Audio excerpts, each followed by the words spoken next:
Hindi film संगीत के स्वर्णिम दौर में जब भी महान पार्श्व गायकों का जिक्र होता है तो मोहम्मद रफ़ी और मुकेश का नाम सबसे ऊपर आता है। इन दोनों की गायकी का अंदाज भले ही बिल्कुल अलग था, लेकिन एक दूसरे के प्रति इनका सम्मान और अपनापन इतना गहरा था कि कभी भी कोई व्यावसायिक प्रतिस्पर्धा इनके रिश्तों के बीच नहीं आ सकी।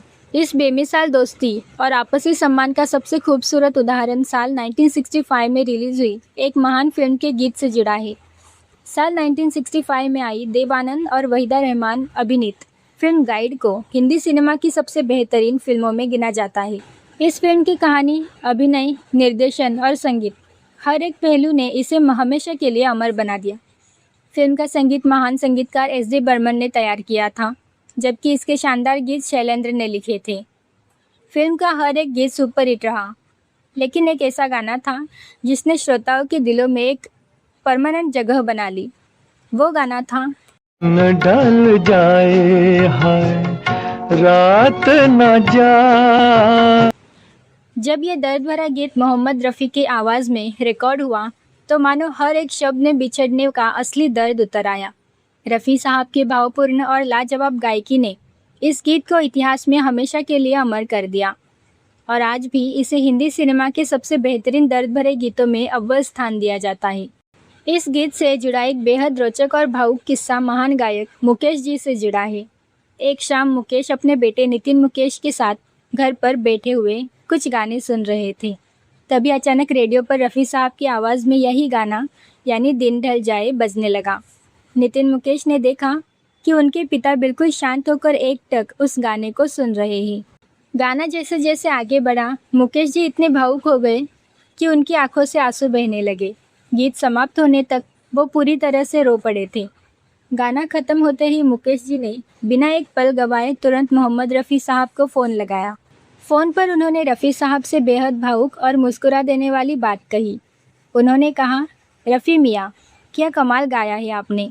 सच कहता हूँ, आप 2 महीनों के लिए हिंदुस्तान छोड़कर कहीं बाहर चले जाइए, तभी हम जैसे दूसरे गायकों को भी काम मिलने का मौका मिलेगा। मुकेश जी की ये बात सुनकर रफ़ी साहब ज़ोर से हंस पड़े। वो तुरंत समझ गए कि इस बात में कोई ईर्ष्या या जलन नहीं थी, बल्कि एक महान कलाकार द्वारा दूसरे महान कलाकार की अद्भुत प्रतिभा को दिल से दी गई सबसे बड़ी और सच्ची श्रद्धांजलि थी। मुकेश जी का ये वाक्य आज भी दोनों दिग्गजों के बीच आपसी सम्मान और गहरी दोस्ती की एक मिसाल बन जाता है। फिल्म गाइड सिर्फ अपने इन सदाबहार गीतों के कारण ही नहीं, बल्कि कई ऐतिहासिक उपलब्धियों के कारण भी याद की जाती है। ये सदाबहार अभिनेता देव आनंद के पूरे करियर की पहली रंगीन यानी कलर फिल्म थी। इस फिल्म के निर्माण के दौरान एक समय ऐसा भी आया था जब संगीतकार एस.डी. बर्मन की तबीयत गंभीर रूप से खराब हो गई थी। उस वक्त कई लोगों ने देव आनंद को सलाह दी कि काम रोकने के बजाय किसी दूसरे संगीतकार से फिल्म का बचा हुआ संगीत पूरा करवा लिया जाए, लेकिन देव आनंद ने साफ मना कर दिया। उन्होंने धैर्यपूर्वक एस.डी. बर्मन के पूरी तरह स्वस्थ होने का इंतजार किया। जब सचिन देव बर्मन ठीक होकर वापस लौटे तो उन्होंने ऐसा कालजयी संगीत रचा कि फिल्म का हर एक गीत इतिहास बन गया।